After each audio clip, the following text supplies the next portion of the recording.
Today, computers are in virtually everything we touch, all day long. We still have an image of computers as being rectangular objects either on a desk or these days in our pockets. But computers are in our cars, they're in our thermostats, they're in our refrigerators. In fact, increasingly, computers are no longer objects at all, but they suffuse fabric and virtually every other material. Because of that, we really do need to care about what the future of computing holds because it is going to impact our lives all day long. Some of the exciting breakthroughs have to do with the Internet of Things. In the same way we have a tendency to think of computers as rectangular boxes, we have a tendency to think of the Internet as being some kind of ether that floats around us.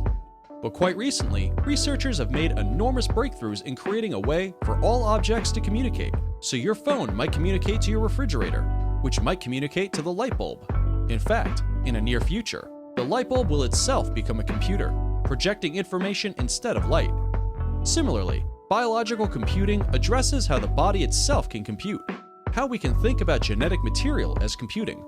You can think of biological computing as a way of computing RNA or DNA, and understanding biotechnology as a kind of computer.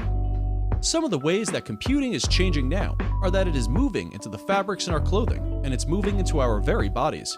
We are now in the process of refining prosthetics that not only help people reach for something, but in reaching, those prosthetics now send a message back to the brain.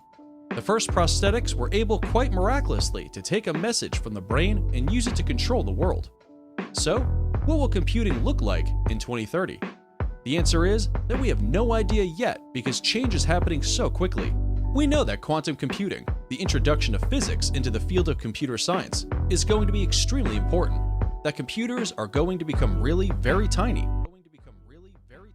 the size of an atom. That's going to make a huge difference.